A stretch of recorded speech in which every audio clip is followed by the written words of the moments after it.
Welcome to another episode of Tales from the Tables with your host, Rob Bradley, John Charles Ciccarelli, James Burrows, and Damien Hallwood.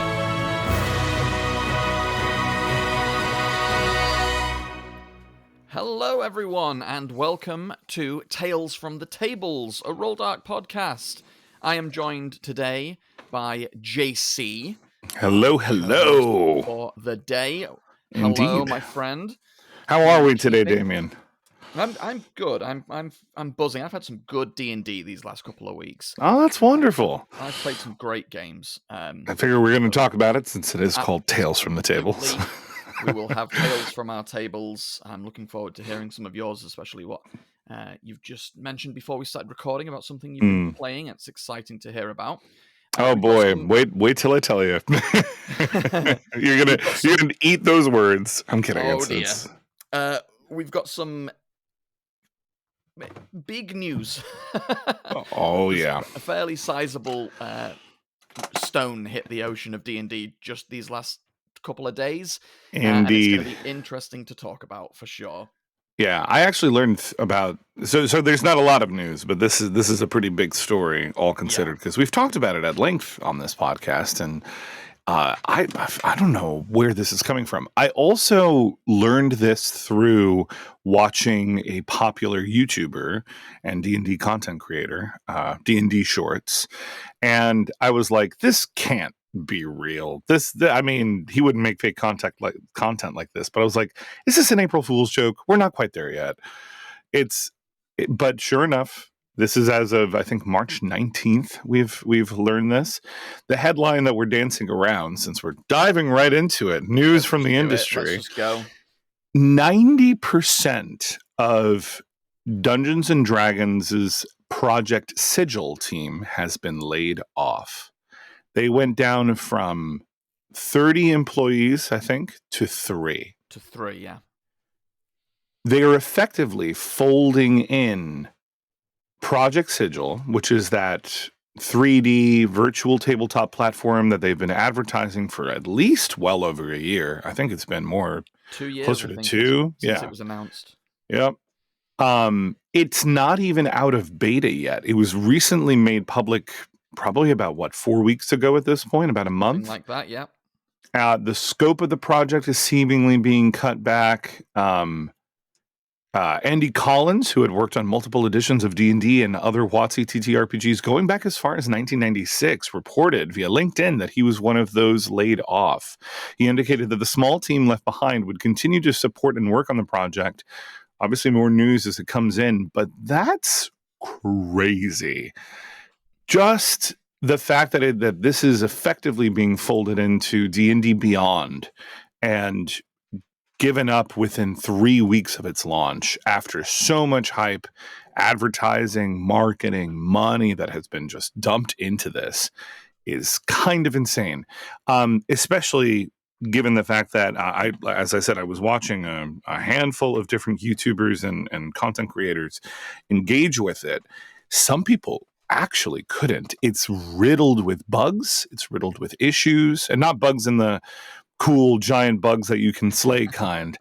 Truly like some game-breaking stuff. It is extremely hardware demanding. I mean, I guess I'm not too surprised about that, considering it's Unreal Engine 5. But if the point of it was to make it very accessible to a lot of people who like to play D&D and would be experimenting with their, taking it digitally after doing in person for a long time, or using simpler VTTs like Roll20, which is kind of low demand on a PC, considering they have very powerful servers.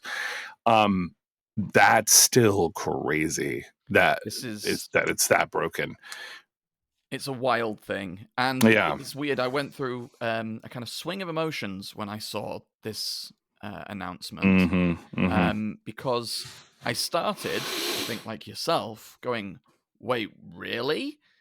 And then a beautifully rendered puzzle piece tumbled out of the sky and set in place in an, until that point, incomplete picture for me. We commented about 4 weeks or so ago, when it sort of went live, how little fanfare there was about that, how it just sort of appeared online and was just available as this sort of, like, say, beta test sort of, hey, it's out. Yeah. And it was kind of like, oh, that's okay. weird. Yeah. Now it kind of makes a little bit of sense. I think the writing has been on the wall for a little while leading up to this, certainly internally, and it's taken them this long to just fully confirm and decide, yeah, okay, it's we're done. We're washing our hands of what it was going to be, and we're gonna, like you say, fold it into D&D Beyond as a feature. Right. With no future development planned, and will not be any additional cost to D&D Beyond members. That's mind-boggling. I was just going to add that for some reason, like, they're still not necessarily advertising, but they're still obviously supporting it, because even just, I think this morning or yesterday, D&D Beyond sent an email saying, hey, claim your free miniatures for Project Sigil that you can import in the game. Some of these will be available in April, etc. So I clicked on it because I'm subscribed to the beta and everything to have access to them. So it's clear that they had this content sort of like penned up for release, but it's also very specific. I would think it was one mimic token, a couple of dwarves, and then there's a couple of other promise tokens that aren't even released yet. And from my understanding, the beta released with a couple of pre-made adventures that you could play through, on top of its own creator, like a sandbox sort of maker, but neither of those products were working very well. A lot of the integration from D&D Beyond in terms of your character worked relatively well. It could import your character straight from D&D Beyond easily, but a lot of the features weren't supported. There is, for instance, something I learned from watching. I didn't have personal experience with it, but there is no unarmed strike. So a person imported their monk and had nothing to do because they had no way of making an attack that wasn't with a weapon. It looked very pretty. That was sort of the whole idea, but missing assets, extremely long load times, crashes, literally a YouTuber who has a powerful system and couldn't get it to launch, just riddled with different issues. And I don't know, Damien, I think, like, is this not the sort of thing that I think a lot of people would have been 100% okay with waiting on? There wasn't enough hype, I think, for a release date for this, especially since it was just in beta. If it could have stood in development hell for easily another year until they ironed out all the kinks and had something better to release to the public. But that's not what seems to be happening here. You are right. It could, in a much more pleasant world. Unfortunately, I think once this happens, once you get it out there and there's a lot of negative buzz about its performance, and then add to that a fair amount of negative buzz about the microtransaction element of it, that's a big thing. You suddenly start digging yourself a very deep grave that is extremely difficult to get back out of, especially if to get back out of it, you have to spend another year or two on development, lingering in that bad press. Right. And that is all, of course, money spent, people paid. It's resources that I don't think Hasbro or Wizards or the combination of the two were willing to invest. Yeah, I think you're right.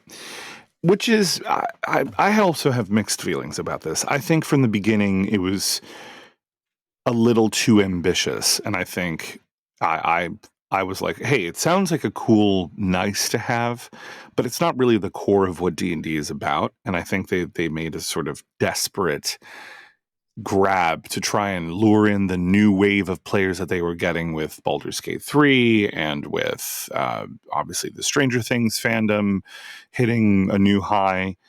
And while it looked robust and beautiful, and I know I've had many players ask about if we would ever move to a 3D tabletop, or if our campaigns would eventually transition to Project Sigil if it looked pretty good and if it worked relatively well. But I was sort of skeptical as soon as the microtransaction aspect of it was starting to be announced. The fact that like your content didn't unlock based on what you owned on D&D Beyond, despite the close relationship, seemed already sketchy to me. And I'm like, okay, so now we're talking about, especially if I'm still running in-person games, I'm talking about having all this stuff purchased either physically, both physically and digitally, and you want me to do it again for a tabletop, for a VTT? I don't know. Especially with the, individual customization of your tokens, like the fact that you can unlock the color red for a shirt for your hero. That's locked behind a paywall. When it's that minute, that's a problem. Yeah, big problem. And yeah, when they already know that people are railing against the way that they anticipated making money using this thing, they realize that if that's how people are approaching this, with an already ingrained negative, if not outright refusal to spend the money on it, then no matter what we do to it, we're going to be coming in well on the back foot, well out of pocket. It's very rare for this to happen and then for something to come back kicking and screaming and doing extremely well. An example I would use is, because it's more commonly seen, is the video game space. Titles very rarely get this level of bad press and sort of broken launch and swing it back around. No Man's Sky being a sort of very impressive example of that happening. No Man's Sky, very famously, massively hyped game when it was talked about what it was capable of doing. Then it launched and it wasn't quite there. And now it's still, just the other day, I saw an update for No Man's Sky, adding content to the game, adding graphical improvements, all just part and parcel if you own the game. And that game I've played it a few times recently, and it's astonishing. It's an astonishing thing. Crazy that it came back, that it rubber banded back after all the bad launch and the bad press, and there's a lot of people that genuinely enjoy it. Cyberpunk 2077 is the only other example I can think of in modern times that went through such a bad press hell and now has a very, very supportive community now that it's effectively playable, which took a solid 2 years after launch for it to get to that point. And I'm going to be honest, I still have crashes on my PlayStation with Cyberpunk. There are still some times where I'm driving on the highway trying to get to my objective, and then it'll load in the market around me and cause my bike to go flying off in a direction, But at least it is a beautiful game and a great story and stuff like that. And you can appreciate the people that worked on it and stuff. But it also isn't riddled with microtransactions. And it had the paid DLC that it did have was worth the content. It was very good. Yeah. Of course. Now, I mean, is it unfair to compare a 3D virtual tabletop project to a massive multi-million-dollar video game series? You know what? Fuck it. Yes, I would say so. Screw it, Hasbro. You have the money. What happened? Yeah. I just don't think they knew. Reading into some of the articles about some of this, like some of the questions that were being fielded at press events testing this thing out were evaded or very muddily answered, and it just doesn't sound like they really knew what exactly they wanted to do with it. Exactly. I have the same exact thoughts. They weren't really sure what they wanted it to be. No. Yeah. So I don't think it had the best direction. I can imagine a world without knowing any of these people at all. But I can imagine a situation where the team that was working on it was sort of left to work on it with the higher ups expecting, we want a 3D VTT that's like top of the line, go do it. Yeah. And then the only thing that it would do after that is ask questions. Why is this not ready? Can you do this with it? Can you do that with it? Right. Without actually putting the time and the resources into overseeing the project and guiding the project and letting them know, this is what we want, this is what we plan, this is the roadmap. It just seems very messy and muddy and left arm, right arm, not knowing what each other are doing a little bit. Right. And it ended up with a soft launch. And I think I don't know whether that soft launch was intended as a sort of Hail Mary of let's see how the community reacts. And if it's really positive, let's jump on it and get it done. And while there was some positivity, I don't think it was a very positive launch. No, unfortunately not. And it wasn't even very widespread. No. It just didn't generate a lot of hype. Not a lot of people jumped in. I haven't really heard enough to convince me to take the time I would need to look into installing it and running it, because nobody was really talking about it. No, even the public-facing games they did with the cast of Baldur's Gate 3 was people staring at computers and asking for help when it wouldn't work, which is not the most engaging way to watch a live D&D event. I don't think there was a use case left after that. It was, people aren't going to want to watch this. There's a difference between sitting at a computer and watching people play D&D versus sitting at a computer watching people sit at a computer playing D&D. You're 100% right. The second screen adds a barrier. Yeah. I agree. Screens themselves already add barriers to enjoyment of the role play aspect of D&D. I've always sort of found that to be the case. I don't know if you feel the same way, because I know that you run a fair amount of games virtually, Damien, and I think this is a really interesting topic that honestly we don't talk enough about, because we all tend to work in our silos. But running online D&D games is both a blessing and a curse in many respects. There is nothing that I think can ever capture the magic that is a group of people at a table, right? And I look back on my first few public games with Roll Dark when we used to gather in person, and the fact that I walked into a bar with a pub technically in London, with no expectations, with no real idea of how well it would be received or not. And I think I walked in with a Chessex mat, wet erase markers, a small couple of boxes of Tupperware worth of minis, because I didn't have a lot with me since I had just moved, and my laptop with some Word document notes, and the hope that we could make something work together. And even with that limited tool set, I built, and not just me, the group of people that showed up, the group of strangers that showed up to play D&D that day at a library room in a pub in Golders Green, we managed to create a group that played together for the next 3 years. And most of it online, most of it virtually. Some of the best moments and memories I have of playing D&D in person are from that little starting bit, right before COVID hit. And even that all said, the VTT is certainly not going anywhere, right? Online D&D is a blessing, but it also can't capture the magic of people sitting around a table. Putting a screen in front of people comes with, at least in my eyes, a certain level of expectation. Whereas I could sit at a table and describe a scene and not really bust out the Chessex battle mat until combat breaks out, right? And sure, there are many people that invested in a lot more than this. Look at, if we had James on today, he'd to talk about how much Hero Forge he owns. Poor man, he'll be in debt forever. We love you, James. We love you. But there's something about the giving into the imagination, right? The suspension of disbelief that just happens when you're all at a communal setting. But putting a screen in front of someone immediately necessitates the expectation of something being on that screen that is easy and nice to look at, that isn't just faces, because otherwise it's just a work Zoom call.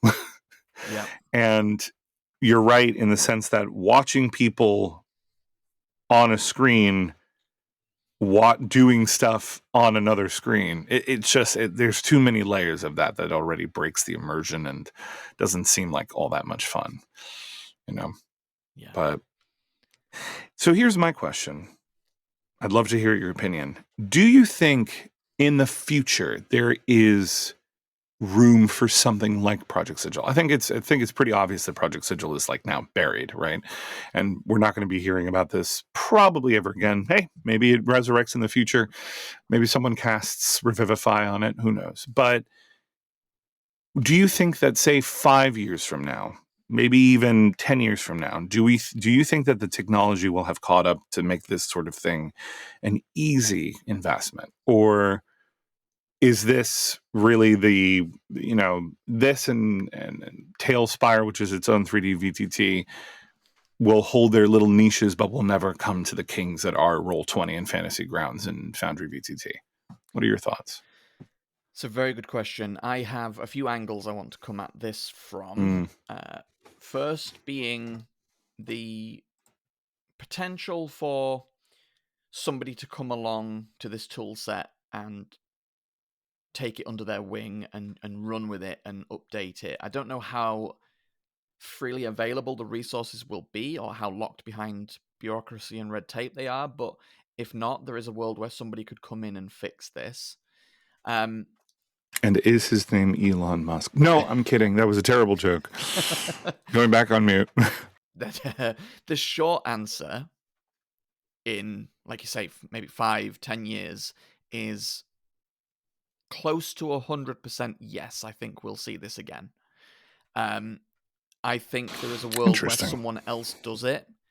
It isn't as hardware demanding. It's better supported. Perhaps it's kickstarted. And it becomes a much bigger, more well-known project with much more sort of eyes on it and time spent to make it right. It doesn't need to look like a modern video game to be great. Successful, right. Agreed. I also think we've had virtual tabletop for quite a while, and I know people use that to play board games and video games, and heck, I've played a few solo games of Dune Imperium on there before I got the box myself. And that's an interesting way to play, but it's never really broken out into sort of this big thing that everybody that plays D&D is sort of doing or aware of or has tried. So I don't think the time is yet. I think back to, there's going to be people already rolling their eyes.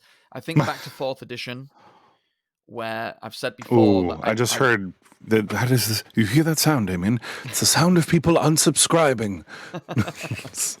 Like a million voices all cried out at once and then was suddenly silenced. By logging off the podcast.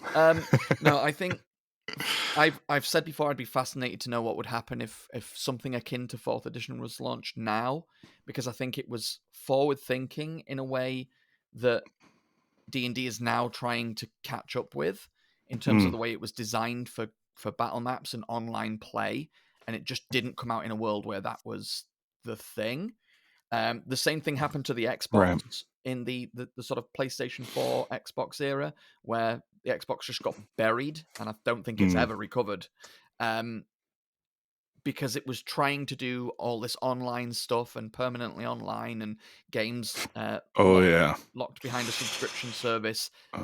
Which at the time, everybody freaked out about. They railed against it. It got memed and joked about. And like even PlayStation came out and did a jokey video where they said, do you remember that ad? This is how you share games, and he handed the disc over to a friend. Yeah. I'll never forget that. What a ballsy move that was from Sony. Yeah. And yet we now find ourselves in a world where, had that Xbox come out now, it would have got anywhere near the amount of vitriolic hate that it got at the time. Because isn't that crazy? The world has shifted in the direction that they were aiming for. The world is changing. Yeah. I feel it in the water.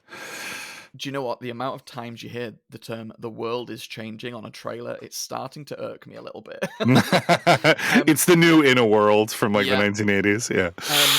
But yeah, and I think 4th edition's the same. It tried to do a thing. It never got supported because it was intended to come out with a VTT of its own, and it never happened. So it was a little bit stranded. But now if it came out with that rule set and the way it works and with a VTT, I think it would have been much better received. I think 5th edition is a better and easier game to run. I think the rule set is cleaner, less +1, +2, -3, -4, +5. all that Yeah, sort but of which version of D&D 5e? 2014 or 2024/25? I think they're close enough to each other to be Relatively communicable. relatively. Tell Yeah. that to Project Sigil, because apparently importing 2014 rules set characters didn't work and broke the system. God. Don't worry, I'll take pot shots. I'm here all night. Please. I'll keep holding the targets up. You just keep shooting them down. Gosh.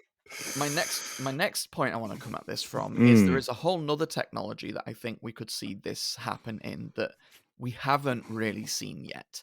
And it's still, even after how long ago I saw a demo of it that looked promising for this type of thing, it's still very much not in the public eye than I think it was intended to be, and that is augmented reality.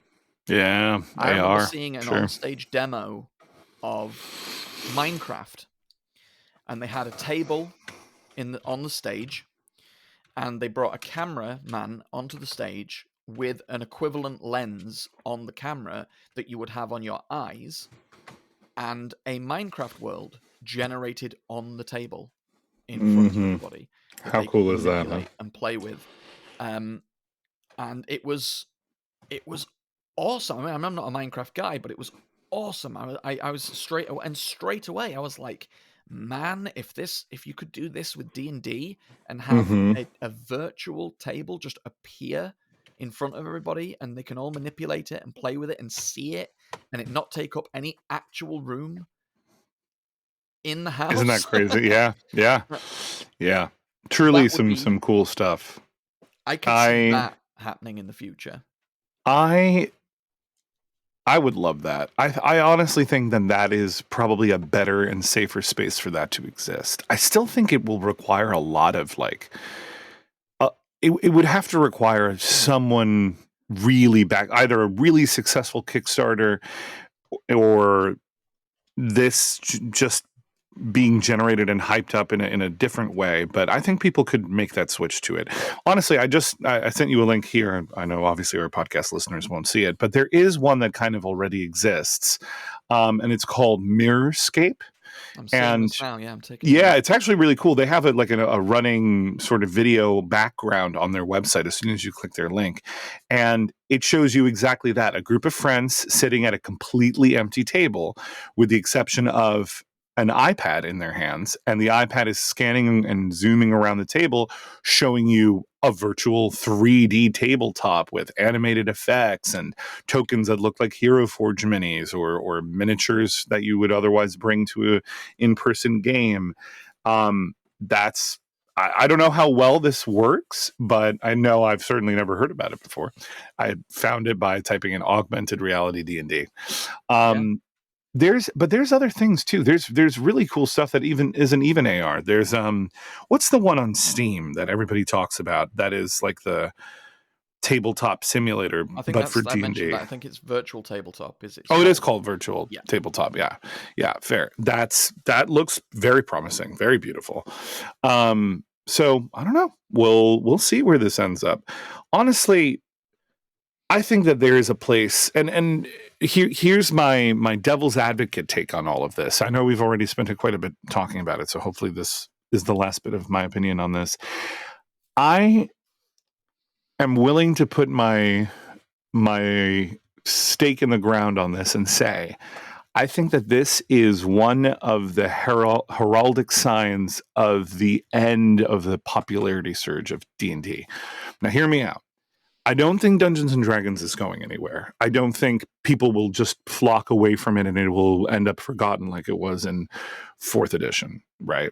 I think that there will always be a strong community for it. I think if we had Larian Studios pushing and staying on the Baldur's Gate 3 train and pushing out more games like that, we'd probably see more interest. But the fact that they've pulled out and are working on their own IPs, the fact that Stranger Things is in their last season, the fact that Critical Role is now diversifying their property so much and they're going more into other systems. They have Daggerheart, they have I'm already forgetting the other one that they've announced, and have the one that I really wanted to run, but because the setting looked cool, but the system apparently wasn't great. But they have a few others, right, coming down the Candela pipe. Obscura. Candela Obscura, thank you. The fact that this Project Sigil didn't really work and is now effectively at an end. The fact that the new books that are coming out to support the exciting new 2024 rules, which I think have been very well received, and character classes generally pretty well received, doesn't feel like it's enough of an invigoration into the life that is 5th edition to breathe new life back into it hardcore. The releases that we're getting this year aren't many, and they're not particularly hyped up very well. We're getting a new starter set. We're getting a Sword Coast Adventures Guide-esque guide to Faerun, to the Forgotten Realms, right? I think it's coming with a couple of pre-made adventures. It doesn't feel like there's anything unique. There's no big titles. There's not like Tiamat or Vecna or recognizable villain or Strahd or recognizable villains on it. I'm kind of seeing it in the cards. I think that this might be the start of the decline of the popularity surge. And I think in time, give it those 5 years, we'll have, virtual 3D tabletops. We'll have maybe even cool, easily integrated AR systems. But we're not going to have the hype or the same sort of massive fixation on it that we do now. I think by then, the world will have changed, Damien. Will have been too much. But we'll see. I think you may be right. I think what you're saying is we're seeing the first flakes of Fimbulwinter snow falling from the sky. And we're in for a long, cold winter before an eventual Ragnarok. We'll come back to that in a minute. I think you're right. And I think if they've kind of got to the top of the ladder and realized, oh no, there's no more rungs up here. Yeah. Quick, build them. What do we do? Right. And are going to hit a bit of a faltering couple of years, which is fascinating. And I think it's going to start pushing people in the direction of other tabletops. I think that I agree. The existence of other tabletop games is really starting to hit its stride now. Yep, I agree. And I think that's proved by the fact that we've just had a couple of $1 million Kickstarters for tabletop role-playing games. Well, 3 of them, in fact, which was the campaign setting for the already very popular Shadow Dark, the Magnus Archives RPG, Tangled in the Web from Monty Cook Games, and Fallen London, the role-playing game by Magpie Games, all hit $1 million on their launches. Crazy. Which is huge. And the news story that I was looking to touch on here, which is another Kickstarter that's breached over, I'm looking at in Great British Pounds, but likely is the same, over $1 million, is the Alien role-playing game Evolved Edition. Evolved Edition, yeah. That looks awesome. Just recently, and is already massive.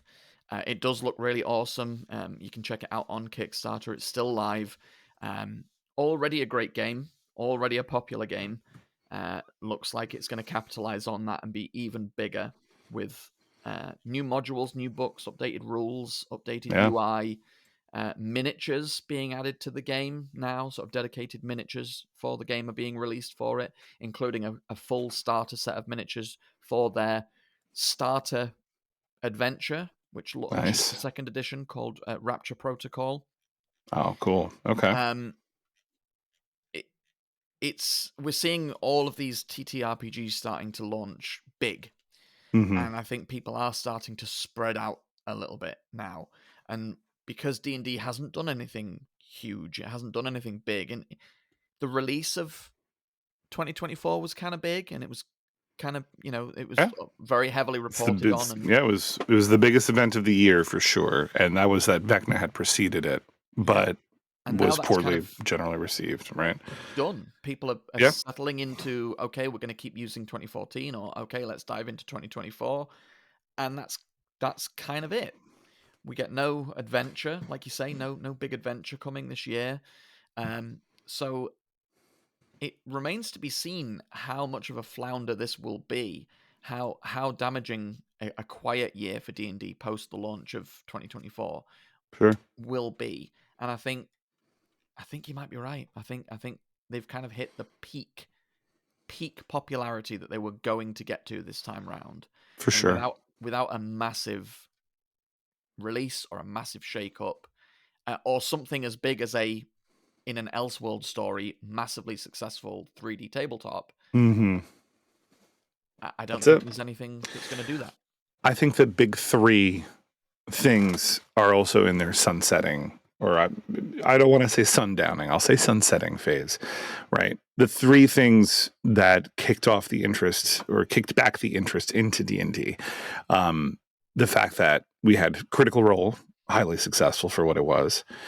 Stranger Things, massively successful for what it was, and reinvigorated an interest in the game. And even people who still have not heard of Dungeons and Dragons or don't really know what it is, will at least usually know of the show Stranger Things and know that there's a game that the kids play at the table with the little dice and the miniatures. And then the resurgence that came through with Baldur's Gate 3 that carried us through the year and will probably carry us through another year. But after that, I don't see a lot coming down the pike for 5th edition, even if they relaunch it and make a whole new edition to 6th edition, which they don't need to do. And I hope they don't do it anytime soon at all. I could go easily another 10 years with the content that we already have. But I don't think it would be enough to breathe fresh life into it. And honestly, I don't think that there's anything that could at this point. I think we've tapped it, you know? It's better now to diversify our interests. Yeah. There's one Autug in the room, which is the TV I love series. Autugs. Yeah, that's true. I was thinking about that. I was like, well, might, depending on how it is received. That's the whole thing. That's such a hit or miss, right? Because there's a lot of people that would appeal to, and it could tank. The movie was great and was not very popular, unfortunately, right? The movie, I think, captured a lot of exactly what a D&D movie should be, and it had a big couple of leading names in it, and it didn't do very well. It just couldn't generate the content we need.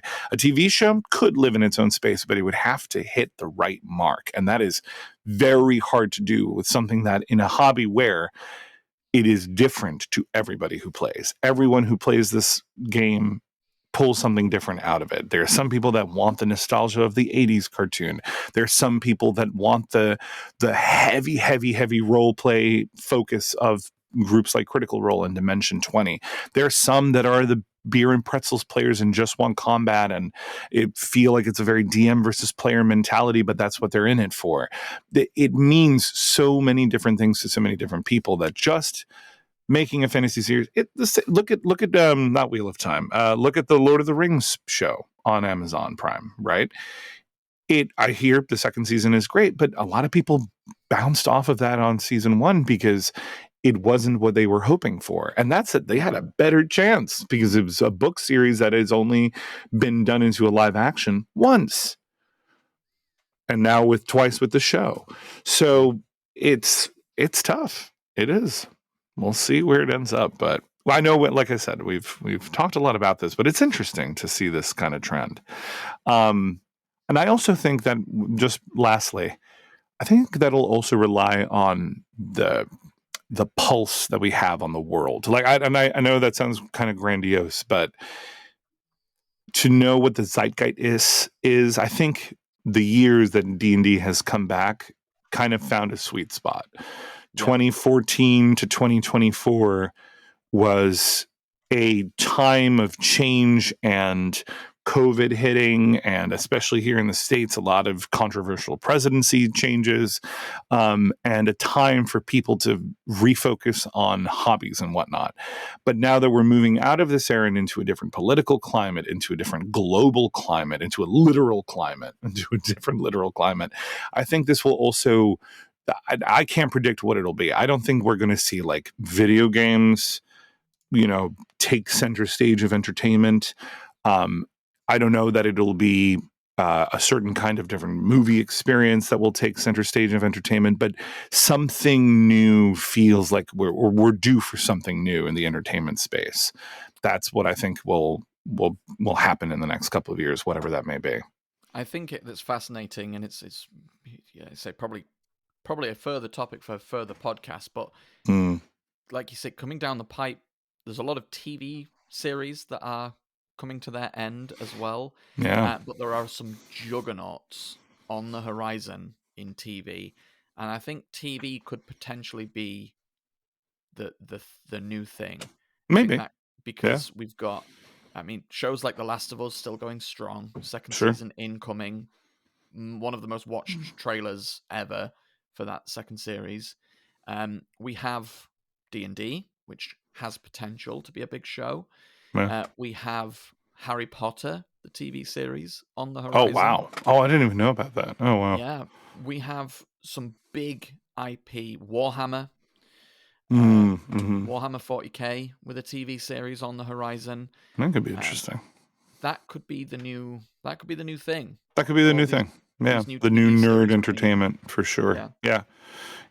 I would not be surprised if that's what it is, because that is always a safe bet, and that kind of cycles back into the zeitgeist every like half decade or so, right? So yeah, an interesting time to be alive, a very transitional time for sure. It is. But it certainly is.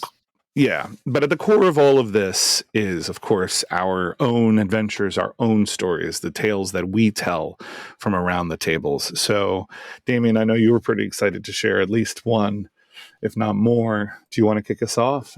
Yeah, where do I start? Coming off of that heavy, future-looking topic, to go back and just talk about just these precious moments at the table. What do you got?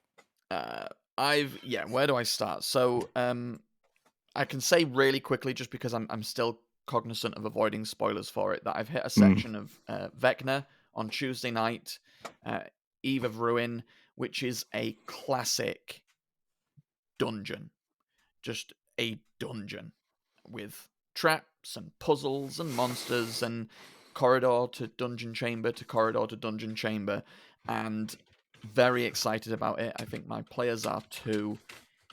A bit of a shift of pace from some much more grandiose kind of multiversal hopping things. It's based on and inspired by an adventure I've run before, and I'm very excited about. So, without going into spoilers, it's just exciting to do a classic dungeon. Classic dungeon. I have a question for you, and you don't have to get into spoiler territory if we can be careful about it. My impression after reading the whole book through and through was that is, while you are plane hopping, ultimately you end up in a dungeon almost at every location, right? Or at least what could be construed as a dungeon.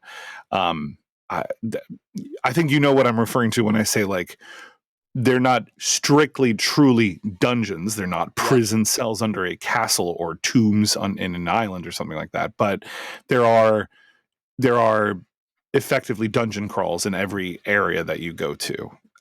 Do you feel like this is so markedly different from the others? Because my fear is that I just didn't want to take my players through a module of dungeon crawls. I wanted each one to feel unique. That's a really great question. I think they do feel unique. They follow a very strict formula. Find out about location, go to location to find MacGuffin, work your way through, like you say, quote unquote, a dungeon, and then come to what is effectively a boss ending. Deal with that, get the MacGuffin, and move on to the next one. I do think they've done a pretty good job of making each one feel different and feel unique. Certainly, my players haven't commented on them feeling samey. The only thing we've sort of come up against in terms of sort of against the adventure, which I know has has a lot of detractors on its eventual release, but I think the dungeons themselves are good. I think the only thing my players got sort of tired of was the fact it's kind of very much a level by dungeon game. So it's go, do the dungeon, come back, level up, find out where you are, and then go to the next one, and then do the same again. It's hard to get away from that without massively increasing the time investment in the adventure. My players have had a bit of time in the sort of hub world that you spend time in, shopping and doing bits and pieces, learning information. But at the end of the day, they're excited to level up and move on and see what's next. Sure. It's a very tricky, high-level play. It's very, very tricky to get that right, make that feel challenging and interesting. And I think roleplay is more the direction that you go, from my experience, that's interesting. When you're doing high-level play, because that's where you've had enough time with the character, that's where the stakes are and the narrative weight is that. However, because combat, they'll win. Like unless you're really overstepping it and your goal is to destroy them and you're dropping the city of Tarasques on them, they'll win. The combat, sure, it can be fun, it can be challenging, it can be interesting, but there is no point where a group of level 15 pluses feel threatened to the point where they think they're all going to die, or that the stakes are so high they have to be careful. The stakes are now in the role play and in the backstories, and in how I always say it becomes less of a game of can you hit the monster, because AC stops mattering. It falls off after level 12 or 13. These guys have plus 13, 14, 15 bonuses to hit. It's ridiculous. Or more, or higher sometimes. And more about how many townspeople can you save before the dragon burns it, the team of dragons burn it through, or how many, or how many buildings can you stop from being destroyed? That kind of thing. Yeah. I think you're absolutely right. And I think this adventure sort of doesn't go in that direction. It's very much more in the sort of fight to fight to dungeon angle. So I think one of its biggest flaws is it needs a bit of improvement on narrative weight and investment from your characters in the story, apart from just it's bad, go deal with it. Which is tricky. For having completed the sort of main narrative arc of Odyssey of the Dragon Lords, that did it much better in terms of bringing narrative weight and challenging combat together to make a very satisfying conclusion. Sure. And the feeling of being epic at that level. Like you're truly going from the journey you go through is so thorough. Do you start Odyssey of the Dragon Lords at level 1? We did. Yeah, we did start at 1. Wow. And they're ending at what? We capped off around I forget exactly what level it was now, but they were sort of maybe 12, 11, 12. 12? Like that. Yeah, 12 is good. It does go further. I mentioned that there is a whole section of the book later that that my players intend to go back to at some point, but felt an actual time break would be beneficial because there is a time break in the book. And so we've moved on to Raiders of the Serpent Sea. Nice. I hinted at Ragnarok earlier. You did. Talked about, so it is Viking / Norse mythology meets Dungeons and Dragons. It's by the same. It's by the same author. Odyssey. Yeah. Okay. And it's exactly that. It's Vikings and Norse mythology, just not actually. Just like Odyssey wasn't actually Greek mythology, right? Like inspired by the adjacent equivalent. They continue to use terminal like Valkyries are Valkyries, Ragnarok is Ragnarok. It's just a lot of the deities change, and the world isn't Midgard. It's actually called Grimnir. Grimnir, cool. Yeah. So they use a lot of swapped terminology as well for things. Words that mean something else in Norse mythology for a different thing. Cool. But it's very cool. And having looked at the sort of conclusion to this book, man, it's the stat blocks for the things at the end of this book are wild. I'm sure, and that sounds so cool. My players had a lot of fun. I painted my face in war paint, in sort of Viking inspired war paint for the first session, just to help build a little bit of hype. And players saw the already... photo of that. That was cool. You should post that on our Discord, because that was... Yeah, it was a lot of now fun. You're going to have to dress up and paint yourself for every session. Yeah, I hope you're ready. I've made that bed. I'm going to have to get in that. And I have a question for you. This has just occurred to me. So I was going to talk about how eager I am to start up a new campaign, because it's been a while. I've been in most of my games for at least over a year at this point. But I'm finally bringing my home game of Curse of Strahd to an end. This would be my 4th home game of Curse of Strahd to an end. And we have played virtually for all except one session. And now we're having another in-person session to have the big fight. Should I dress up as Strahd? 100%. Well, the thing is that this is She is the Ancient version of it, so I wouldn't really look like Strahd, but at least like the theme would be there, right? Like the cape, the pale face, the teeth, etc. The only thing is I'm just not willing to shave. Because I think I'll look like an egg without it. But yeah, it could be fun. Did they respond well? Did they like it? They did. They loved, like the minute. Yeah, excellent. It was an online game, and the minute they logged on, they could see me with the paint on and a background with my green screen of sort of the world and everything, and they very quickly were very excited. And I tend to, when I run virtual tabletop games, I find very evocative in-world themed music, and I will run that for about 5 minutes before the game starts over the VTT. Before I log on, so they can just once they're logged in, they can hear the music and it's building and it's sort of setting the tone. Yep, I do the same. I have pre-session music playing on their welcome screen, so anytime if they even beat me into logging in, they'll hear the pre-session music on loop. Exactly. Yeah. So, I think it did a lot. They were very hyped about it anyway, and I think it helped to just tip that over the edge. And we had a lot of fun with the session. Meeting new characters, and we had a new player for me and for our group, which was very nice to have a new player on board. Luke, thank you very much for joining us. That was a lot of fun. Cool.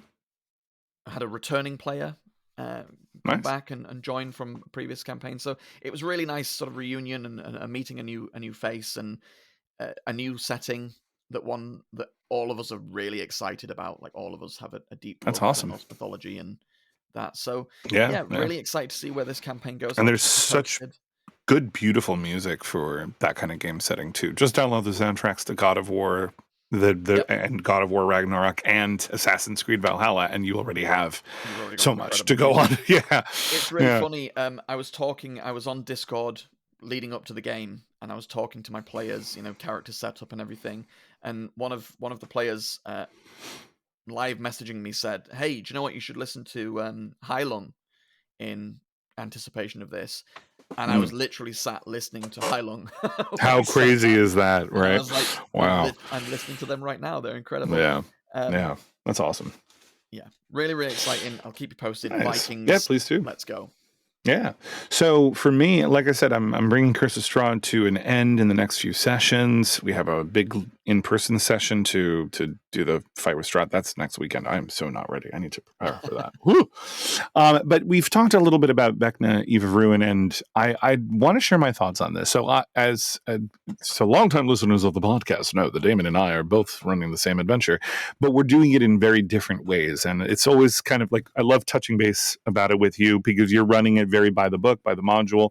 And I had this over 100 pages of notes to infuse it. And I think I bit off a little bit more than I can chew. And if you are in my campaigns, I would say turn away, don't listen now so you don't get spoiled. But honestly, I don't think I'm going to get into spoilers. And feel free to chime in with your thoughts on our Discord and whatnot. I wanted the emotional stakes because, and I should also go off the bat and say, the players did such a good job submitting wonderful, very rich backstories. And it was, I think, partially themselves being great players. I'm blessed to have very awesome players. But also the fact that they were prompted to add secrets into their character backstories. And the way I designed it was, I said I'd like a minor secret, a major secret, and then I would develop a third secret, a big secret, a major secret for them. The minor secret is something that they and only a few other people in their world would know, right? So kind of spitballing here, let's say that the rogue's minor secret is that he's actually the illegitimate son of the local duke, right? And he found that out and was cast out a while back. A major secret might be that he murdered someone in the duke's household and pinned the blame on someone else. Only he knows that secret. Everyone else, whoever knew that secret, is dead. And then the second major secret, aka the third secret, is something I developed for that character, saying, actually, when you murdered that individual, their soul came back as a vengeful devil, and they now are taking different disguises, trying to ruin your life bit by bit. Very much like that card from the Deck of Many Things, right? The Flames card. So that's the structure that I sort of prompted them with. And I think they really took that concept and ran. So as a result, we have very rich backstories that almost demanded immediate attention, right? And especially because I kind of hoped and enforced them all to have a link to Vecna or his cult specifically, so that they could be the stakes of the adventure. But like I said, I think I bit off more than I can chew. I got very excited about the content I was adding in and changing for the adventure, so much so that it got hyper-focused in one area and tended to sit there. I think we played in that area for months and months and months, to the point where I don't think any individual session was necessarily unfortunate. It just felt like they weren't getting very far, and they stayed at the same level because they weren't hitting a milestone. And only now are we kind of getting back into or really starting off the more episodic nature, the more like find the MacGuffin, get to the dungeon, fight the boss, move on. Go into the next area, go through the dungeon, fight the boss, get the MacGuffin, move on. Which I think will hopefully breathe a little bit more new life into the game.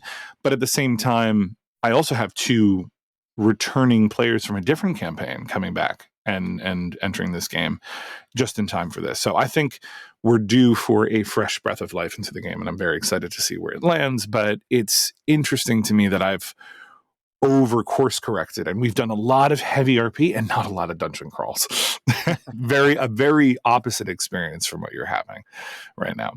But then again, they're also only, even though we started around the same time, Damien, they're only level 12.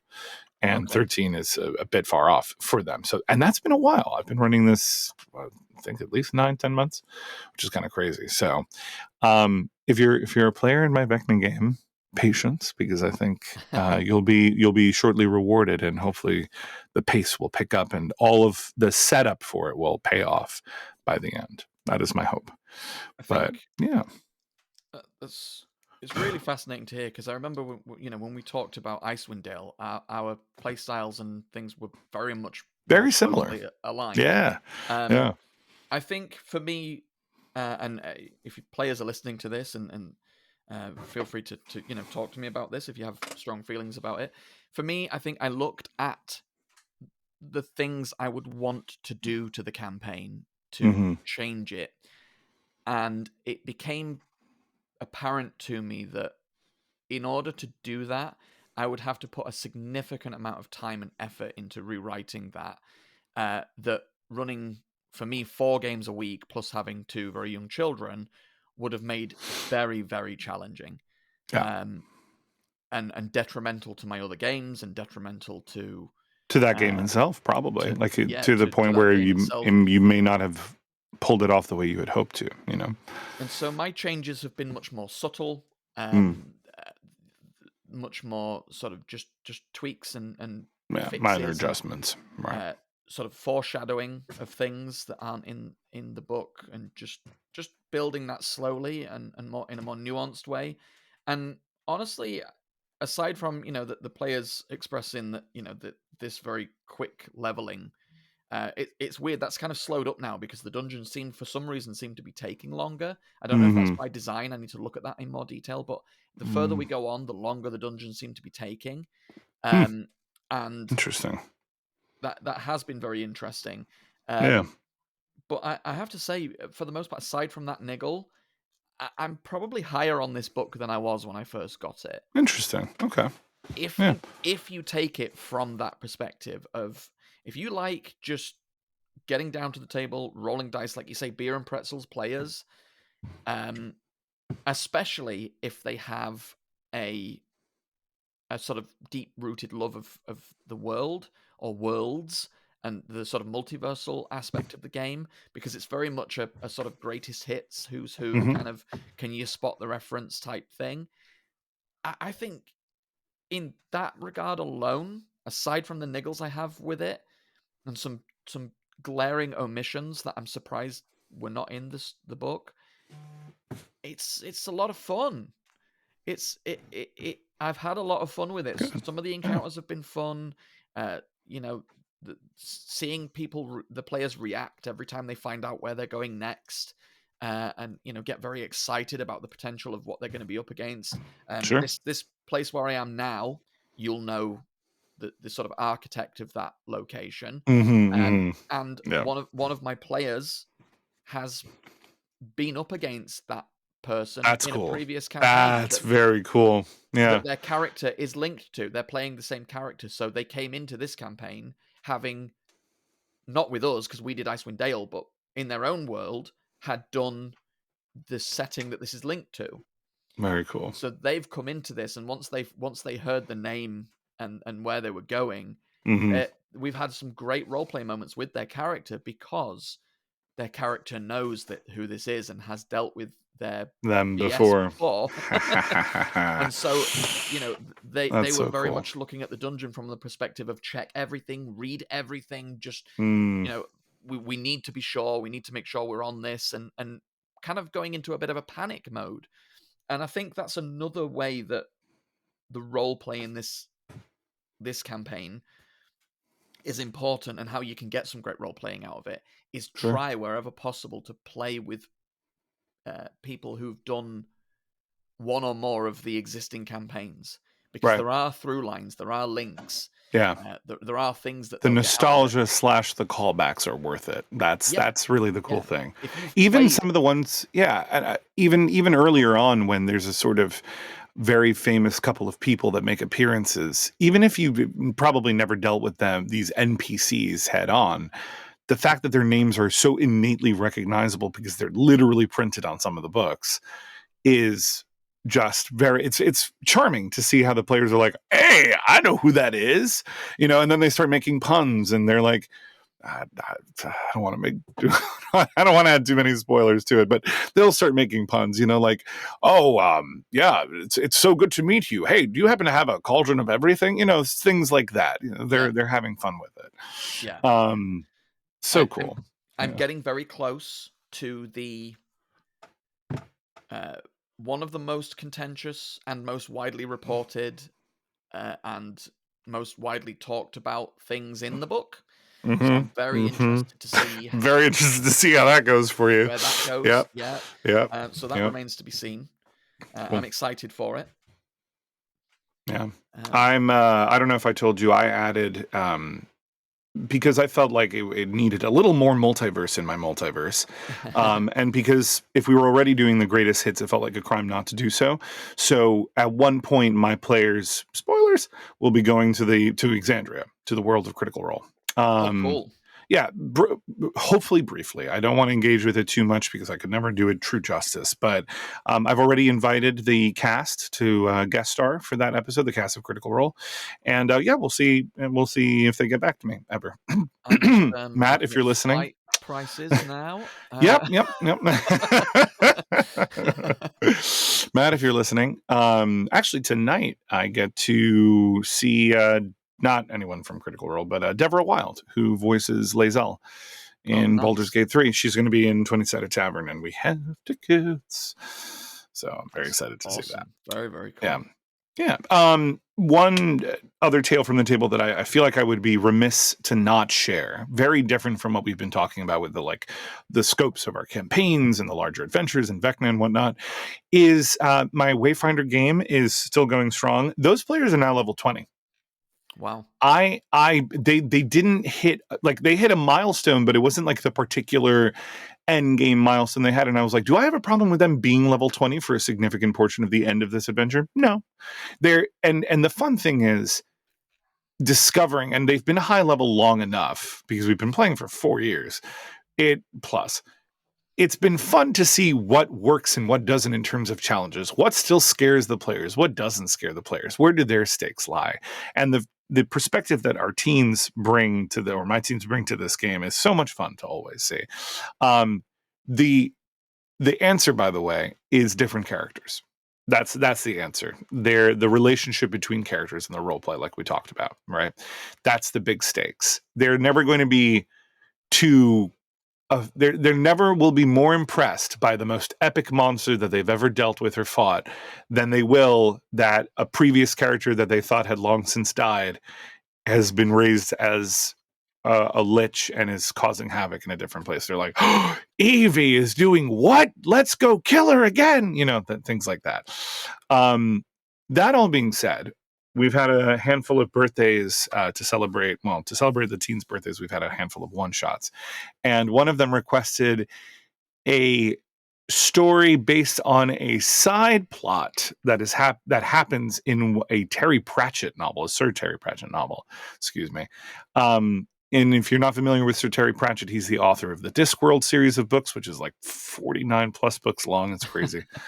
I've actually never read them. And the fact that I got to you have, Damon, you're a Terry.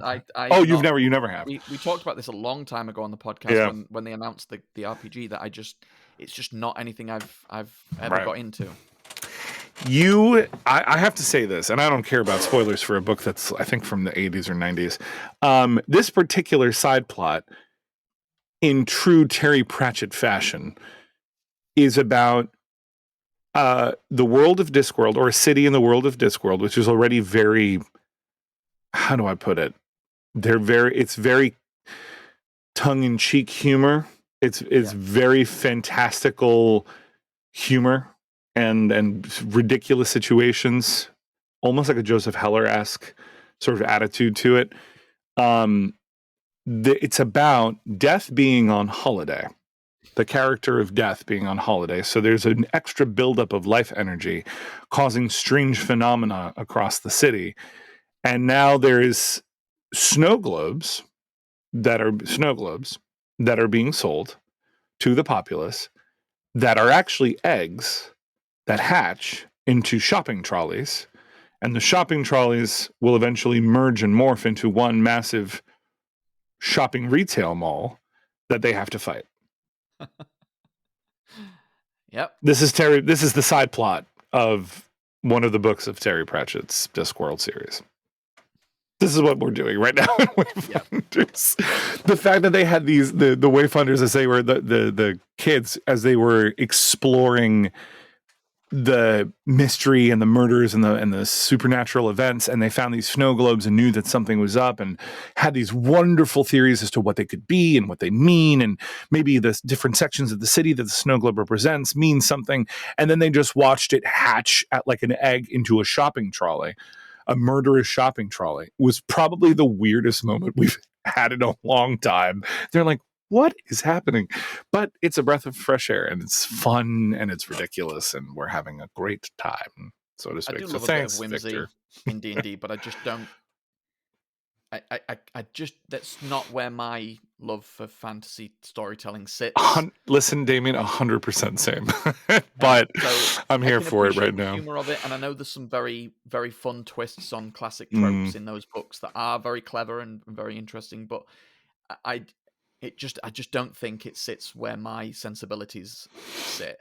So probably we'll never get to those books. I know that might deeply upset some people, but I don't have the time in my life to commit to all those books, or even a few of them at this point. At this point, exactly. I have to comment before we log off, because you mentioned challenging high-level play and returning characters for the stakes at high level. My home game is also coming to an end. I've said before, they're reaching the abyss. They've just got to the abyss. They are sailing a ship called the Fiend Breaker. Cool. Across an abyssal ocean. And they have a crew of weird pirate cohorts that are following them along, including a Naga, who is the captain of the ship, who uses modified twinned mage hand to hold rapiers because they don't have arms. Hands. And they've just come up against a returning character a long time ago. They faced a pirate in Chult who basically tried to extort them for their magic items in return for not killing them. And they took that very personally and basically wiped out the whole ship. And his dying breath as he tumbled into the sea was, I will see you in hell. And that's exactly what has happened. They arrived on their pirate ship in the abyss, started sailing, and they saw the insignia coming across the horizon of that pirate.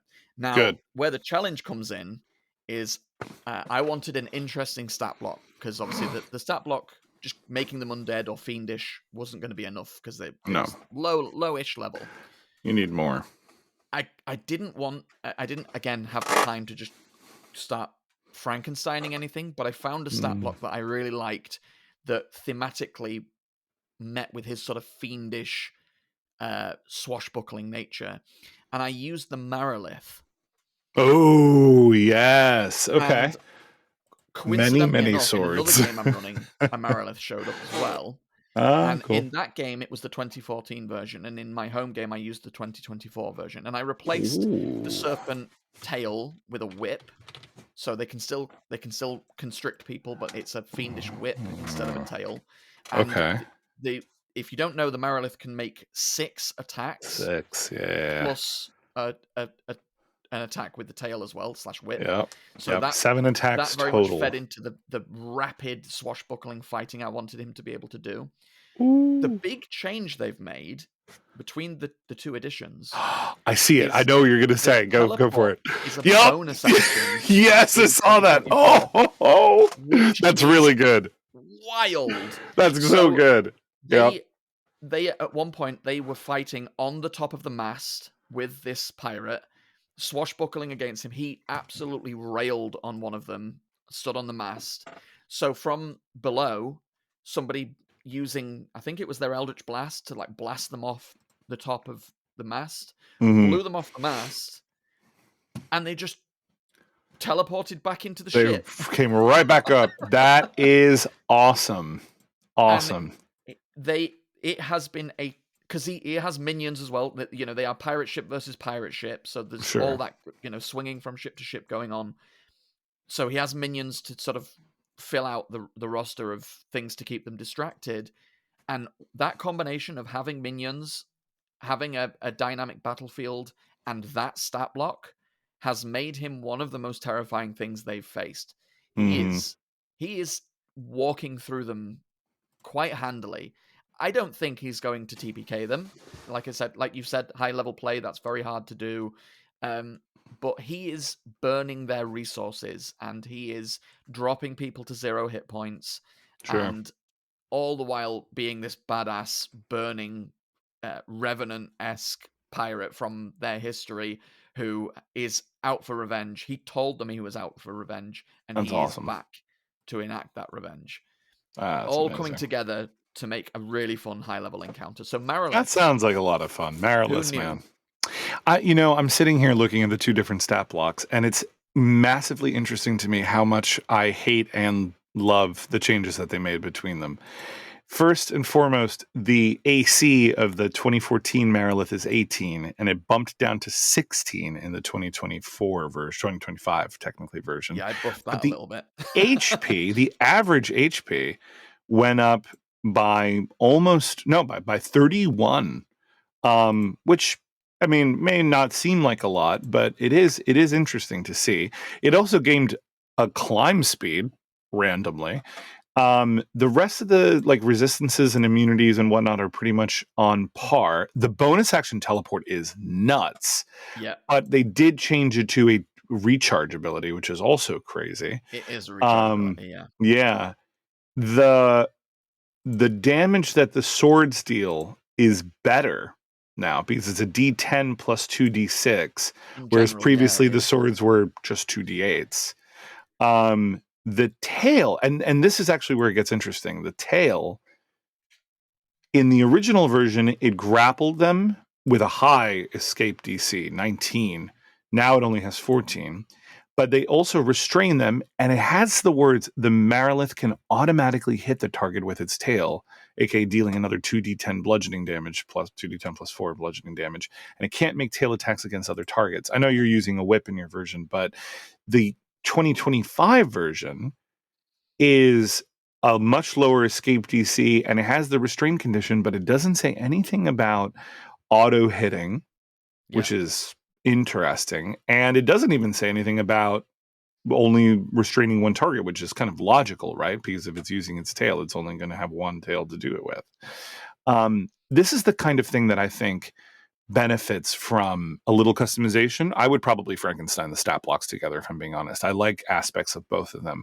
And and if it's a high level encounter like that, the first thing I would do is bump up that AC. I like the 18. I probably would even go higher, because this is built, the reactive trait of this creature, it's built to wade into the middle of combat and try and be around as many people as possible.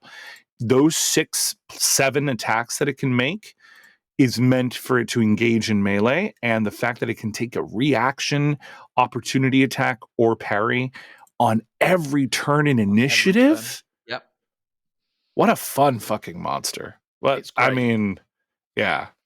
And then my wizard comes over and just banishes it and makes my life sad. But hey, here we are. I'm having a lot of fun with it. Bumped up AC with that parry has meant that it isn't just getting cakewalked when it gets into melee combat. Right. Right. Yeah. Lots and lots of fun to run. Very cool. Highly recommend. Nice. Well, we've talked for a bit, haven't we? We have. But it's been fun. It's been fascinating discussions this week. I hope you've enjoyed it too, dear listeners. And we will be back, of course, next week with more for you. And as always, if you would like to share a tale with us from your table, please do. You can email certainly me at damien@rolldark.co.uk. That's DAMIEN. And I'd love to hear your tales, and we'll read them out on the podcast. Likewise, you can always hit me up as well, jc@rolldark.co.uk. Either or both work, or post in our Discord. We have a channel for this particular podcast. We'd love to hear your own tales. We love sharing ours. I genuinely love sharing others more, because it's always interesting to see how other tables go. So thanks for listening. We'll hopefully see you / you'll hear us again sometime soon.